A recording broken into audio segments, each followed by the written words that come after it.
pananampalataya at buhay na walang hanggan. Sa John 3:16, no? Kasi sabi naman natin kung John 3:16, di ba? So, kung wala si Kristo, wala din talaga tayo. Kung hindi dahil sa kanya, hindi tayo makakapit sa langit. Hindi natin makakita ang Ama o hindi natin masusumpukan yung Ama. So, yun yung mga halaga ng buhay na dapat talaga natin iubos sa Panginoon. Although, nakakapagawa tayo ng mga hindi maganda sa buhay natin, yung mga kasalanan tayo, wala namang perfect yung tao talaga. Diba kasi, alam naman natin na dito sa mundo, nandito talaga ang kasalanan. So, dito yung challenge natin. So, mahaba pa itong ito na sinulat ko kaya lang. Hindi ko naman sa-summarize na-amis ako sa bless na binigay sa akin ng Panginoon. Na-amis ako sa buhay na binibigay niya na minsan gusto kong ganito na mag-share. Wala kayo lang, minsan yung puso ko parang inakabahan ka o diba, baka may masabi sa iyo tao na ganyan ba, tapos yung ginagawa mo ganito. Kaya masabi ko, wala namang nalapit ng tao. Lahat tayo hindi ako magalilahan ng kakasala. So, ang ano lang kasi doon, ang makayaran ng kasalanan ay kamatayan, diba? So, hanggang nagbubuhay tayo sa mundo, yung mga kasalanan natin, dapat natin hingin na tawad talaga sa Panginoon. Kasi may mga kasabihan na, diba, minsan, oras mo na. Pero yung nabasa ko sa Biblia, hindi pala totoo yun, pag-oras mo na. Kasi may ang Panginoon, may talagang bawat isa sa atin, may ng kamatayan.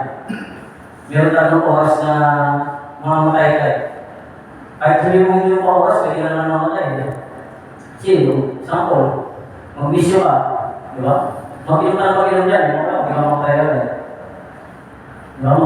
Kung anong pwede mo gawin sa buhay mo, mabilis ka mamatay. Pero kapag ang Panginoon na awa sa'yo, pwede na exit ng buhay mo. Kasi katulad ng ginawa niya kay Hezekias, di ba? Sinabi niya na pwede mo i-exit niya ng labing ng tao ng buhay ni Hezekias dahil naawa sa doon. Dahil sa panalangin sa Hezekias. Ibig sabihin, ang Panginoon talaga ang ito ng buhay natin. Hindi ang tao, hindi ang doktor o ano sino man. Ang Panginoon lang pwede magpagsabi na extend ang buhay mo. O kukunin mo lang yung buhay mo. So, kaya yung mga nakakilala pa kayo sa Panginoon, kailangan natin talaga pag-ibihan pa. Kailangan natin na mga ginagawa natin araw-araw, kung nagkakamali na tayo, hindi na tayo nagkawal. Kasi ang Panginoon talaga ang makakasabi sa buhay natin, hindi asawa mo, hindi anak mo, hindi yung pastor o sino man. Hindi rin, Panginoon sa ikaw lang ang pwedeng makakaalam niya. Kung talagang ikaw ba sa Panginoon. Ang Panginoon kasi lahat yan, kung talagang alam niya, wala kang pinatalo niyan. Diba? Kahit anong gawin mo sa buhay mo, kahit sa sulok mo muna, makikita ka ng Panginoon ang ginagawa mo. Diba?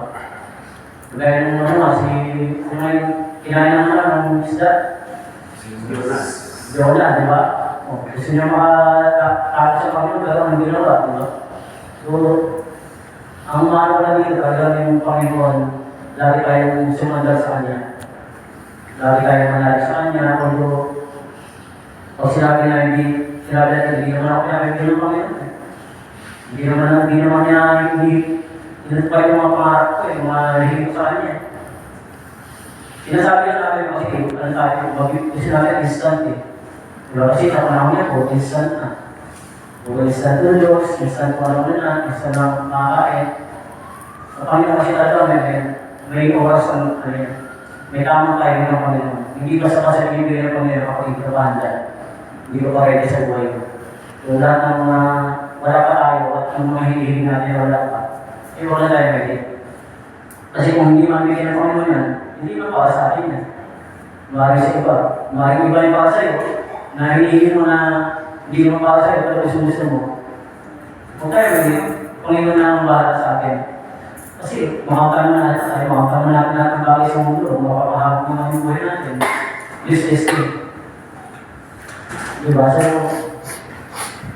sa akin na ngayon, pag-isip ko dito, yung nag-bless ako dun sa nakakapasa na akong Bible na lagi hindi ko nalaro. Kahit isang Bible verse, wala akong mag-isa. Kahit isang Bible verse, wala akong nabasa. Diba? So, kung hindi man araw-araw na nakapasa o hindi man gabi-gabi, kahit pa paano, kada mo rin devotion natin, may pumapasok sa isip natin. Kaya, inano namin yung papunta ka na mawala yung morning devotion. Ako para sa akin, hindi ako pabor. Kasi, sabi nila, meron naman tayong small group. Ang small group kasi, para lang sa tatlo, apat na tao. Pero pag morning devotion kasi, umaga pa lang, papasok ka sa isip mo, salita ng Panginoon. Kasi para sa akin, yung small group, pwede pa usapan yan, kahit ano eh. Pero sa morning devotion, yung salita ng Panginoon talaga pwede usapan yan. So, although, nagawa na rin namin lahat yan, nagsalita namin, lahat yan nagawa namin. Yung mga small group na yan, doormats, soaking, lahat yan nagawa namin. Fellowship, mga prayer mo, nagawa na rin namin yan. So, kaya madala ako medyo na sa Panginoon na ganito pala ito, ibang-iba ang pagkakilala sa Panginoon. Kaya sabi mo, nagsisimba ka lang sa Catholic Church na nakikinig ka lang. Or, wala namang sama sa Catholic Church na yan.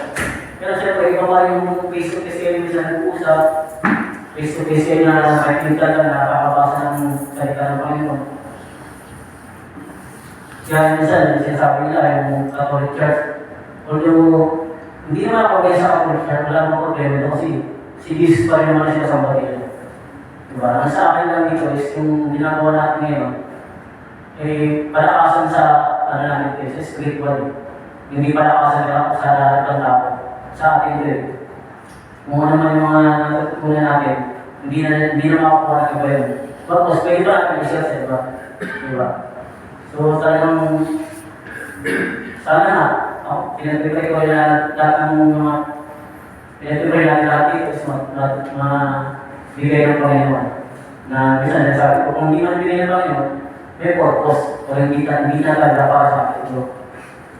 Diba, iba naman bibigyan ng pagkakatawa, pero kung yun nga, ang maaari, kung hinihingin natin sa Panginoon, bigyan pa tayo ng pagkakatawa. Para mabago natin yung mga pagkakabalik na nangyari sa lugar na ito o sa mga past na administrasyon na sana rin, may tama namin yung mga pagkakabalik na ito. At yun, sa ating dito, although mahirap, dahil tayo nasa harapan ng bakit natin, mahirap. Pero siyempre, sabi natin, kapag mapagyan ang bakit natin, wala mahirap. Diba? So, sa akin lang ito, yung sinira ko is experience ko nito kasi dati nakapagsalita rin ako sa Las Piñas, mas nangyari sa buhay ko. Pero sa ngayon, talagang blessing na binibigay sa akin Panginoon. Ako minsan, nasabi mo sa sarili ko na, Lord, blessed pa rin ako kasi 47 ako pero never pa ako sa hospital.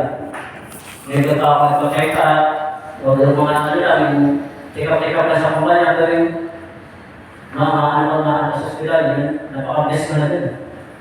Kasi may iba, minsan hindi na makabot. Although, dati tayo na kayo, siyempre, huwag naman sana na biglaan. Kaya nga sabi ko sa Panginoon, bigyan mo pa ako ng lakas, bigyan mo pa ako ng malasot pa ang katawan, kasi yung mga anak ko, nahihit pa eh.